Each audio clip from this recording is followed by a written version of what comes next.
S21 Fan Edition in 2023 or S21 FE. Samsung FE devices are basically a response to iPhone SE range of devices from Apple. So the thinking behind the SE or FE range of devices is that phone manufacturers can use old parts on new devices and target audiences who might not be able to afford the flagships themselves. Now, for the most part, this strategy has been a hit and miss for both phone makers. The Samsung Galaxy S21 FE was launched in January 2022, almost a year after the launch of the S21 flagship, and a month before the launch of the S22. So this might have been Samsung's way of repurposing old parts left over from the S21. Now, what really raised eyebrows was the launch price. The S21 FE was launched at $699, which was $100 cheaper than the S22, which was launched a month later. So the S21 FE occupies a weird position in Samsung's phone hierarchy. But is it a good phone? That's the question. A brand new S21 FE is selling for around $599. Used or refurbished from around $200 to $400. Now, let me list out the things that I don't like about the S21 FE and the things that I also like, and you be the judge if the phone is worth this amount. For starters, the display is amazing in all respects. It's a Samsung after all. The S21 features a 6.4-inch dynamic LTPO AMOLED display with a resolution of 1080 by 2380 pixels, good for 403 ppi. With a 120 Hz refresh rate.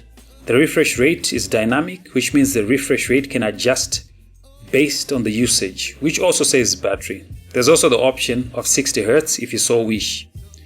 The display is very sharp and it can also get very bright at around 700 nits, making it legible even in direct sunlight. Plus, it also features an in-display optical fingerprint sensor, which is relatively fast.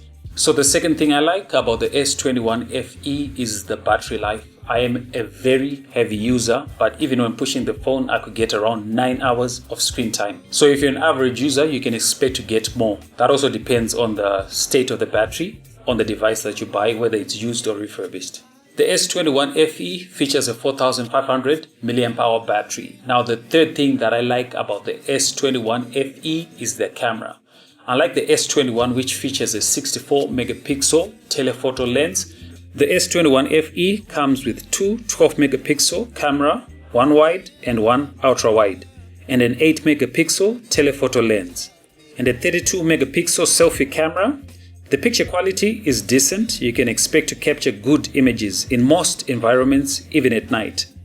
The S21 FE comes with many camera features, including Pro Mode, Pro Video, Night Mode, Dual Mode, which lets you record using both cameras at the same time, and a host of other features. When it comes to video recording, both cameras allow for up to 4K recording at 50 frames per second, which is impressive, and the video quality is exceptional.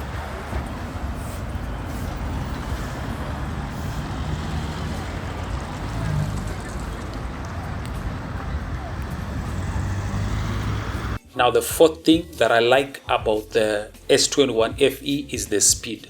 Despite this phone being like a year old and the chipset even older, this phone is very fast. Obviously, it's not as fast as the Snapdragon 8 Gen 1, which scores well over 1 million on Antutu. The S21 FE scores around 765,000 points.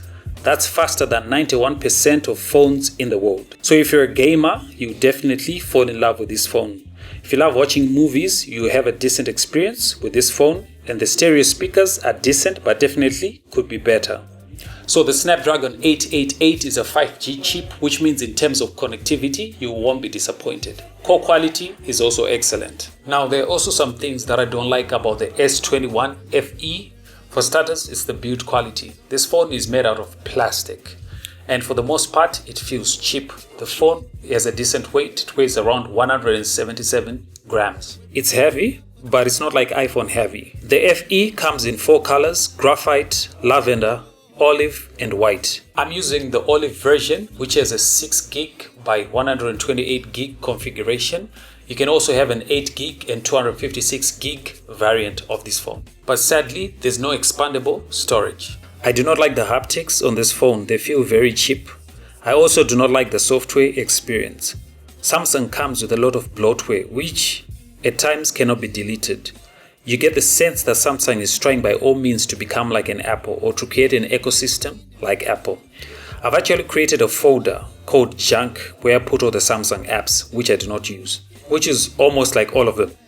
Now when it comes to updates, you can be guaranteed that the S21 FE even in 2023 will be getting at least 2 major updates and security updates for the next few years. Realistically, S21 FE owners can expect to get around Android 15. That will be probably the end of life software version that they'll be getting. Overall, the S21 FE is a decent device. Now, I'll say if you're getting one used for a good price, that's a good deal. But trying to buy a brand new one is definitely not worth it. If you're planning on getting one, I'll leave a few links below which can also help out the channel. If this review was helpful, please give it a thumbs up. Otherwise, see you in the next video.